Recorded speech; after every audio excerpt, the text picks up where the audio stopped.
ಸಂಜೆ ಒಂದು 5:30ಕ್ಕೆ ಠಾಣೆಗೆ ಮಾಹಿತಿ ಬಂದಿತ್ತು. ಒಬ್ಬರು ಮಹಿಳೆದು ಶವ ಆಟೋದಲ್ಲಿ ಇದೆ ಅಂದ್ಕೊಂಡು ಹೋಗಿ ಎಲ್ಲ ವಿಚಾರಣೆ ಎಲ್ಲ ಮಾಡಿ ನೋಡಿದಾಗ ಅವರ ಹೆಸರು ಲೋಕಲ್ ಒಬ್ಬ ಮುಸ್ಲಿಂ ಮಹಿಳೆ ಅಂತ ಗೊತ್ತಾಯಿತು. ನೋಡಿದಾಗ ಅವರು ತೀರ್ ಹೋಗಿದ್ರು. ಅದಕ್ಕೆ ಒಂದು ಕೊಲೆ ಪ್ರಕರಣ ದಾಖಲಿಸ್ಕೊಂಡಿದ್ದೀವಿ, ತನಿಖೆ ಮಾಡ್ತಾ ಇದ್ದೀವಿ. ಲೇಡಿದು ಐಡೆಂಟಿಫಿಕೇಶನ್ ಮಾತ್ರ ಆಗಿದೆ. ಅವರು ವಿಡೋ ಇದ್ದಾರೆ ಮತ್ತು ಅವ್ರಿಗೆ 4 ಜನ ಮಕ್ಕಳಿದ್ದಾರೆ. ವಿಕ್ಟೋರಿಯಾ ಆಸ್ಪತ್ರೆಯ ಶವಾಗಾರದ ಮುಂದೆ ಬಹುಪಾಲು ಜನ ಪತ್ರಕರ್ತರು ಒಂದು ಸುದ್ದಿಯನ್ನು ರಿಪೋರ್ಟ್ ಮಾಡಲಿಕ್ಕೆ ಹೋದರು. ಅಲ್ಲಿ ಒಂದು ದೃಶ್ಯ ನೋಡಿದ ಎಲ್ಲರಲ್ಲೂ ಕೂಡ ಸಂಕಟ ಆಯಿತು.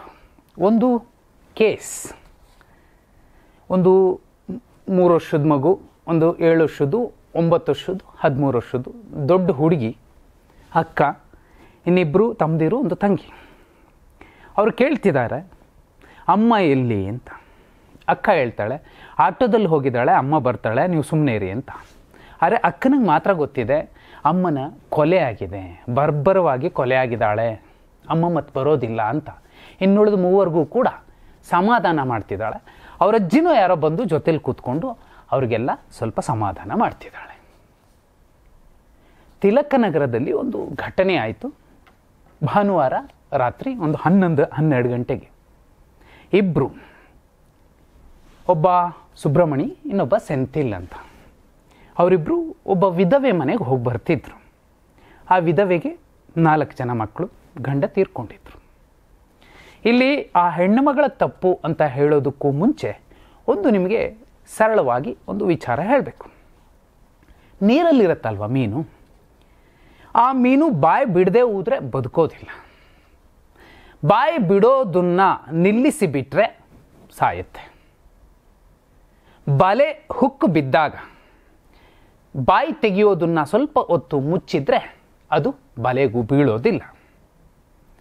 ಈ ಸಮಾಜವೂ ಅಷ್ಟೇ, ಇಲ್ಲಿ ಹೆಣ್ಣುಮಕ್ಕಳು ಅಷ್ಟೇ ಅಥವಾ ಗಂಡು ಮಕ್ಕಳು ಅಷ್ಟೇ. ಅವಶ್ಯಕತೆ, ಸಂಕಟ, ಸಮಸ್ಯೆ, ಅವಸರ, ಇಂತಹ ಸಂದರ್ಭಗಳಲ್ಲಿ ಅವರು ತೆಗೆದುಕೊಳ್ಳುವಂತಹ ಒಂದಷ್ಟು ನಿರ್ಧಾರಗಳು ಕೆಲವು ಸಾರಿ ತಪ್ಪಿರುತ್ತೆ, ಕೆಲವು ಸಾರಿ ಸರಿ ಇರುತ್ತೆ. ಆದರೆ ಬದುಕು ಕಟ್ಕೋಬೇಕು, 4 ಮಕ್ಕಳಿದ್ದಾವೆ. ಆಕೆ ತೆಗೆದುಕೊಂಡ ನಿರ್ಧಾರದ ಬಗ್ಗೆ ನಾವು ಮಾತಾಡೋದಕ್ಕೆ ಸಮರ್ಥರಾಗಿರೋದಿಲ್ಲ. ಒಂದು ಹೆಣ್ಣು ಮಗಳನ್ನು ಅತ್ಯಂತ ನೀಚ ಸ್ಥಿತಿಗೆ ಯಾರಾದರೂ ತಂದರೆ ಆ ಇಡೀ ವ್ಯವಸ್ಥೆ ಕಾರಣ ಆಗಿರುತ್ತೆ. ಆಕೆ ಅಕ್ಕ, ಆಕೆ ಅಣ್ಣ, ಮತ್ತೊಬ್ಬರು ಮಗದೊಬ್ಬರು, ಅವರೂ ಕೂಡ ಆಕೆಯನ್ನು ಗಂಡ ಸತ್ತ ಮೇಲೆ ನೋಡಲಿಲ್ಲ ಅಂದರೆ ಅದು ಅವರದ್ದೇ ತಪ್ಪು.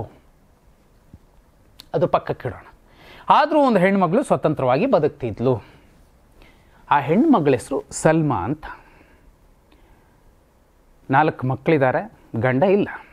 ಏನೋ ಕೂಲಿ ನಾಲಿ ಮಾಡ್ಕೊಂಡು ಜೀವನ ಮಾಡ್ತಿದ್ದಾಳೆ. ಆದರೂ ಒಂದು ಗಂಡಿನ ಆಸರೆ ಬೇಕಾಗುತ್ತೆ. ತುಂಬ ಚಿಕ್ಕ ವಯಸ್ಸು, 34 ವರ್ಷ. ಇಬ್ಬರು ಸಿಕ್ತವ್ರೆ, ಒಬ್ಬ ಪ್ಲಂಬರು ಮತ್ತೊಬ್ಬ ಆ ಥರದ್ದೇ ಕೆಲಸ ಮಾಡುವಂಥವನು, ಸುಬ್ರಮಣಿ ಮತ್ತು ಸೆಂಥಿಲ್. ಇಬ್ಬರೂ ಕೂಡ ಆಕೆ ಜೊತೆಲಿ ಚೆನ್ನಾಗೇ ಇರ್ತಾರೆ. ಭಾನುವಾರ ಹಿಂದಿನ ಈ ದೀಪಾವಳಿ ಸಂದರ್ಭದಲ್ಲೂ ಕೂಡ ಅವರು ಪಟಾಕಿಯನ್ನು ತಂದುಕೊಟ್ಟು ಹೋಗಿರ್ತಾರೆ ಆ ಮಕ್ಕಳಿಗೆ, ಪಟಾಕಿ ಹೊಡೀರಿ ಅಂತ. ಭಾನುವಾರ ಏನಾಯಿತೋ ಗೊತ್ತಿಲ್ಲ, ಏಕಾಏಕಿ ಗಲಾಟೆ ಆಗಿದೆ. ಕಬ್ಬಿಣದ ರಾಡ್ ಏನೋ ತೊಗೊಂಡು ತಲೆ ಹೊಡೆದಿದ್ದಾರೆ. ಹೊಡೆದಿದ್ದಾದ್ಮೇಲೆ ಆಕೆ ಸಾವನ್ನಪ್ಪಿದ್ದಾಳೆ.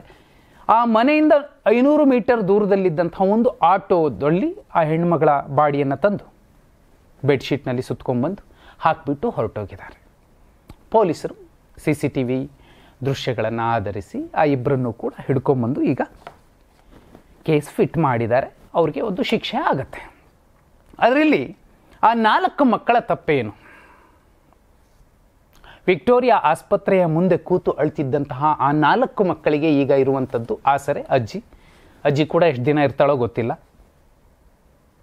ಆದರೆ ಅಲ್ಲೂ ಕೂಡ ಅಕ್ಕ ಹೇಳ್ತಿದ್ದಾಳೆ, ಅಮ್ಮ ಆಟೋದಲ್ಲಿ ಹೋಗಿದ್ದಾಳೆ, ಬರ್ತಾಳೆ, ಅಳಬೇಡ್ರಿ ಅಂತ.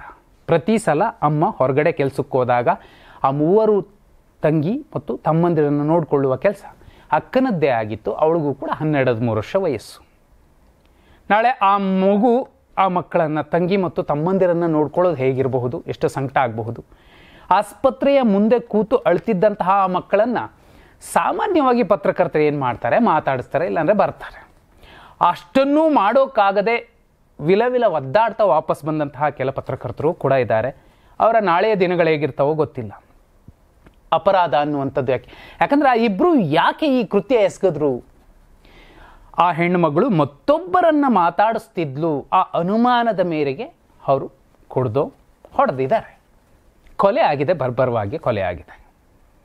ಇಲ್ಲಿ ಸಲ್ಮಾ, ಸುಬ್ರಮಣಿ, ಸೆಂತಿಲು ಎಲ್ಲರನ್ನು ಪಕ್ಕಕ್ಕೆ ಬಿಡಿ, ಆ 4 ಮಕ್ಕಳ ಒಂದು ವಿಚಾರ ಈಗ ಕಣ್ಮುಂದೆ ಬಂದು ನಿಲ್ಲುತ್ತೆ. ಅಳುತ್ತಿರುವಂತಹ ದೃಶ್ಯ. ಕೊಲೆ ಆಗಿದೆ, ಅವ್ರಿಗೆ ಶಿಕ್ಷೆ ಆಗುತ್ತೆ, ಎಲ್ಲವೂ ಸರಿ. ಆ ಹೆಣ್ಮಗಳು ಬರ್ಬರವಾಗಿ ಹತ್ಯೆ ಆದ್ಲು, ಅದು ಸರಿ. ಆದರೆ ಆ 4 ಮಕ್ಕಳ ಕಥೆ ಏನು? ಒಂದು ಹೆಣ್ಮಗು, ಅದು ಯಾರೇ ಇರಬಹುದು, ಆಕೆಗೆ ಒಂಚೂರು ಹಿಂದೆ ಮುಂದೆ ಅಂತ ಇರುತ್ತೆ ಎಲ್ರಿಗೂ ಕೂಡ. ಇಲ್ಲ ಅಂದರೆ ಇದು ಸಾಮಾಜಿಕ ವ್ಯವಸ್ಥೆಯಲ್ಲಿ ನಾವು ಬದುಕೋದು ತುಂಬ ಕಷ್ಟ ಆಗುತ್ತೆ. ನಿಮಗೆ ಮೀನು ಮತ್ತು ಬಲೆ, ಮೀನಿನ ಬಾಯಿ ಮತ್ತು ಬಲೆಯ ಹುಕ್ ಬಗ್ಗೆ ಎಕ್ಸಾಂಪಲ್ ಕೊಟ್ಟಿದ್ದೆ, ಗಾಳದ ಬಗ್ಗೆ ಎಕ್ಸಾಂಪಲ್. ಸಮಾಜದಲ್ಲೂ ಕೂಡ ಹಾಗೆ ಒಂದು ಹೆಣ್ಣುಮಗಳು ಒಂದು ನೀಚ ಸ್ಥಿತಿಗೆ ಬಂದು ತಲುಪ್ತಿದ್ದಾಳೆ ಅಂದರೆ ಅದಕ್ಕೆ ಬಹುಮುಖ್ಯ ಕಾರಣವಾಗಿರೋರು ಆ ಕುಟುಂಬದವರು. ಕುಟುಂಬದ ಸಣ್ಣ ಬೇರು ಎಲ್ಲಿರುತ್ತೋ ಅವ್ರಿಗೂ ಕೂಡ ಒಂದು ಸಣ್ಣ ಜವಾಬ್ದಾರಿ ಇರುತ್ತೆ.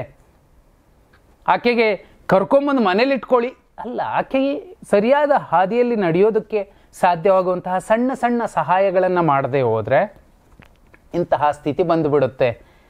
ನಾವು ಹೇಳಬಹುದು 4 ಮಕ್ಕಳನ್ನು ಯಾಕೆ ಮಾಡಿಕೊಂಡ್ರೆ ಅದು ಅವರ ವೈಯಕ್ತಿಕ, ಅದನ್ನೂ ಕೂಡ ನಾವು ಪ್ರಶ್ನೆ ಮಾಡುವಂಥದ್ದು ತಪ್ಪಾಗತ್ತೆ. ಆದರೆ ಈಗ ಆ 4 ಮಕ್ಕಳ ಸ್ಥಿತಿ ಏನು, ಅವರ ಗತಿ ಏನು, ಅವರ ನಾಳೆ ಹೇಗೆ ಬದುಕ್ತವವು? ಒಂದು ವರದಿ ಮಾಡಿ ಬಂದ ಮೇಲೆ ಬಹುಪಾಲು ಪತ್ರಕರ್ತರಿಗೆ ಕೆಲವು ಸಲ ಮನಸ್ಸು ಭಾರ ಆಗೋದು, ಸಂಕಟ ಆಗೋದು ಇಂತಹ ದೃಶ್ಯಗಳನ್ನು ನೋಡಿದಾಗ. ಕೊಲೆಗಾರರು ಜೈಲಿಗೆ ಹೋಗ್ತಾರೆ, ಬರ್ತಾರೆ, ಅವ್ರಿಗೊಂದು ಶಿಕ್ಷೆ ಎಷ್ಟು ದಿನ ಇರುತ್ತೋ ಅಷ್ಟು ದಿನ ಮುಗಿಸ್ಕೊಂಡು ಬರ್ತಾರೆ. ಆ ನಂತರದಲ್ಲಿ ಈ 4 ಮಕ್ಕಳ ಸ್ಥಿತಿ ಏನಾಗಬಹುದು? ಸಮಾಜ ಹೇಗಂದ್ರಾಗೆ ಬೆಳ್ಕೊಂಡು ಹೋಗುತ್ತೆ. ಮತ್ತೆ ಅವರು ಆ ಮಕ್ಕಳು ಅವ್ರಿಗೆ ಒಳ್ಳೆ ಎಜುಕೇಷನ್ ಸಿಗಲಿಲ್ಲ ಅಂದರೆ ಅವರು ಕೂಡ ಈ ಥರದ್ದೇ ಸಮಾಜಘಾತುಕರಾಗಿ ಬದಲಾಗುವಂತಹ ಬೆಳೆಯುವಂತಹ ಸಾಧ್ಯತೆಗಳು ಇರುತ್ತೆ. ಅದಕ್ಕೂ ಕಾರಣ ಸಮಾಜ.